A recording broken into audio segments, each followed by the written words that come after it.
Aujourd'hui, t'as une super assurance santé, c'est-à-dire tu passes par Alan, c'est hyper bien fait, la banque, Conto, enfin je veux dire, il y a tu vois, la Payfit, enfin tu vois, il y a énormément de services hyper bien foutus. Ouais, Et le l'expérience est poste dingue. peut-être, ouais, et là sur peut-être le poste numéro 1, tu vois, de dépenses, tu vois, pour les employés, Pour les employés. les ordis, quoi. Ouais, tu vois, l'ordi c'est hyper cher, enfin.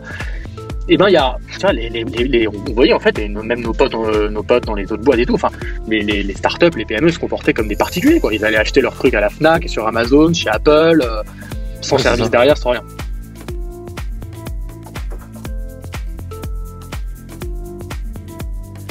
Ok.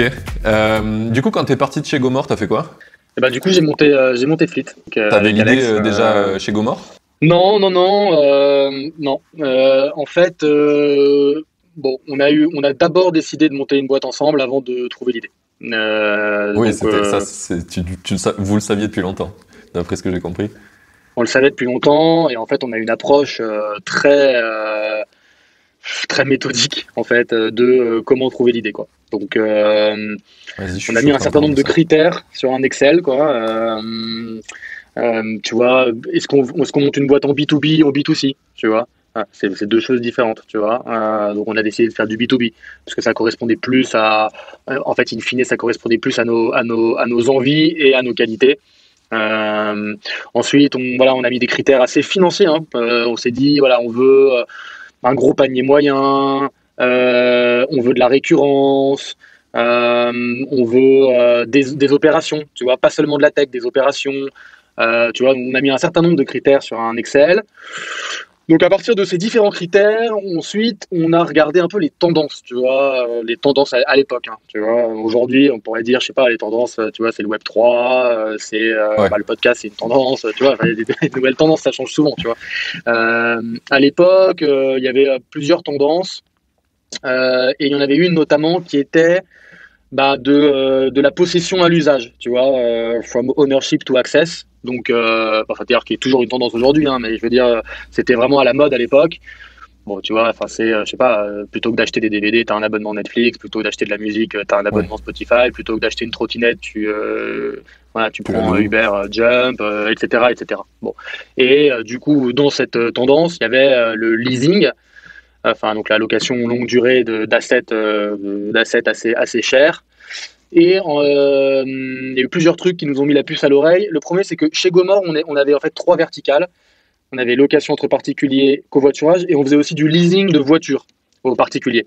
Et en fait, il y avait tout un système qui disait tu peux prendre une voiture en leasing grâce à Gomor, la sous-louer quand tu l'utilises pas à d'autres particuliers sur la plateforme, et aussi l'utiliser pour faire des covoiturages. Bref. Et en fait, c'était pas totalement un échec en fait. Gomor en France, ce qui marchait le mieux, c'était le leasing, justement parce que là-dessus, c'était encore, enfin, on n'avait pas trop de concurrence, on avait une plateforme digitale qui te permettait de prendre un leasing assez facilement, etc. Donc moi je poussais pas mal sur, je disais voilà, faut réfléchir au leasing parce que c'est une grosse tendance. En France, on est encore en retard par rapport aux US, etc. Oui. Et donc il y a eu ça. Et puis comme on réfléchissait au B2B, on réfléchissait aussi un peu aux problèmes qu'on avait eu en tant que dirigeant de start-up en France avec Alex. Et notamment en fait les ordis. En fait, Alex un jour a cassé son ordi, tu vois, chez Ironac. Il a refermé son ordi sur ses écouteurs. Enfin, un truc qui nous arrive d'ailleurs pas mal. C'est Euh, c'est ouf. c'est C'est, je pense, le truc numéro un où tu breaks un ordi, quoi. c'est le truc numéro un, c'est-à-dire que nous on a des tickets là, parce que donc avec notre service, donc on Ouais. garantit tout, etc. On a un nombre de tickets de gens. J'ai cassé mon ordi parce que je l'ai refermé sur mes écouteurs. C'est incroyable. Bref. Tu dois avoir Et ça du coup, et le mec qui verse son café sur son clavier, non? C'est les deux plus voilà, gros. exactement. Ouais, et le vol. Le vol, parce que là, je peux Oui. te dire, le vol dans les bars, dans le train, ça c'est classique aussi, quoi. Mais ouais, c'est. Donc, Bref. Et donc, il a eu une expérience horrible sur. Donc, en fait, il a cassé, il avait une journée de call, donc son ordi marchait plus. Il a dû aller lui-même à la Fnac racheter un ordi, parce qu'il n'avait pas le temps de le faire réparer. À la Fnac, il savait pas quoi prendre, le vendeur le conseillait mal. Et puis, tu vois, il s'est déplacé lui-même avec la carte bleue de la boîte. Enfin, et en fait, voilà, quand on réfléchissait au problème, à un moment, on s'est dit, mais il y a les ordis. Enfin, aujourd'hui, t'as une super assurance santé, c'est-à-dire tu passes par mm. Alan, c'est hyper bien fait, la banque, Conto, enfin je veux dire, tu vois, la Payfit, enfin tu vois, il y a énormément de services hyper bien foutus. Ouais, Et le l'expérience est poste dingue. Et là, peut-être, Ouais. Et là, sur peut-être le poste numéro un, tu vois, de dépenses, tu vois, pour les Pour employés, les qui est employés. les ordi, quoi. Ouais. Enfin, tu vois, l'ordi, c'est hyper cher. Enfin, et ben, il y a, tu vois, on voyait en fait, et même nos potes dans les autres boîtes et tout, enfin, les startups, les PME se comportaient comme des particuliers, quoi. Ils allaient acheter leurs trucs à la Fnac, sur Amazon, chez Apple, sans Ouais, c'est service ça. derrière, sans rien. Et donc on a réfléchi, on s'est dit ok, attends, en fait déjà les ordis c'est hyper cher à acheter, donc déjà c'est make sense, tu vois, de faire du leasing pour alléger ta trésorerie, enfin c'est quand même bonne pratique financière. Et d'ailleurs en fait toutes les boîtes qui grossissent ensuite quand elles ont des, tu vois, quand elles s'attaquent au sujet, bah elles décident de passer en leasing parce que c'est, tu vois, c'est de toute façon c'est un asset qui se déprécie l'IT, donc ça n'a pas de valeur de l'acheter quoi. Et en plus, il n'y a pas de service. Enfin voilà, il y a pas tu vois, donc il y a pas. C'est dur de liser aujourd'hui pour les petites boîtes. Il n'y a pas de service derrière, il n'y a pas de tech, il n'y a pas de plateforme. Enfin bref, et c'est là qu'on a eu l'idée. Et en plus, et donc ça cochait toutes les cases en termes de, voilà, c'est gros panier moyen, récurrence parce que dès que tu recrutes un nouvel employé, tu prends un nouvel ordi. Bon, on s'est dit, ouais, Ouais. ce business, il coche toutes les cases quoi. Oui, clairement, tu accompagnes des boîtes ils ont 3 employés à 200, tu grossis avec eux et ça, c'est génial, quoi. C'est génial, en plus c'est passionnant, tu vois. Nous, moi, il y a des boîtes qu'on a quoi, qu'on a closé, même à l'époque du confinement, ils étaient trois, et puis après ils ont fait des levées de fonds de 20 millions d'euros, leur business cartonne, et enfin toi tu les suis, ouais, c'est génial, C'est c'est top, génial. hein. Donc, ouais, je comprends totalement ton point. Est-ce que tu as eu quand tu t'es posé les questions sur les différents types de business, est-ce que tu as eu des trucs où ça a passé pas mal d'étapes, mais à un moment donné ça a bloqué, et pourquoi ça a bloqué si tu en as eu? Ouais, on a eu d'autres idées. Ouais, ça a bloqué. Il y a eu des trucs qui ont bloqué pour des raisons réglementaires un peu. Enfin, en Ouais, fait, on regardait aussi un peu les business aux US, hein, tu vois, qui marchaient à cette époque-là. Il y avait un business, des produits pour hommes, un peu, bref, je crois, tu vois, des produits pour la calvitie, etc. Enfin, ça cartonnait ouais. pas mal, quoi. Et tu vois, en fait, il y a eu en France, c'est beaucoup plus réglementé. Tu vois, il y a une partie des trucs qui doivent être sous ordonnance, etc. Donc, Ouais, c'était pas c'est médical, applicable, ouais. tu vois. Ouais, c'est médical. Et en fait, je déconseille à tout le monde d'aller dans le réglementaire, tu vois, parce que, enfin, dans les secteurs réglementés. Non, mais parce La que première boîte que j'ai fait, c'est ça, on a abandonné à cause de la réglementation. Ouais. c'était dans quoi? La toute première boîte, on voulait aider les mecs qui font les analyses sur les yeux. J'ai oublié le nom de la discipline. C'est pas les oculistes, si? Non. Non, orthoptiste, c'est la discipline non réglementée, enfin moins réglementée. Bref, en gros, toutes les machines qui servent pour analyser les yeux et te faire t'améliorer, parce que des fois c'est des exercices, c'est pas des opérations. Mais ces machines-là, en fait, elles coûtent très cher, elles sont pas du tout numériques et c'est un monopole gigantesque. Et du coup, nous, on avait des contacts avec des médicaux qui voulaient changer ça. Et donc, on a voulu commencer à bosser sur ça. En fait, c'était l'enfer.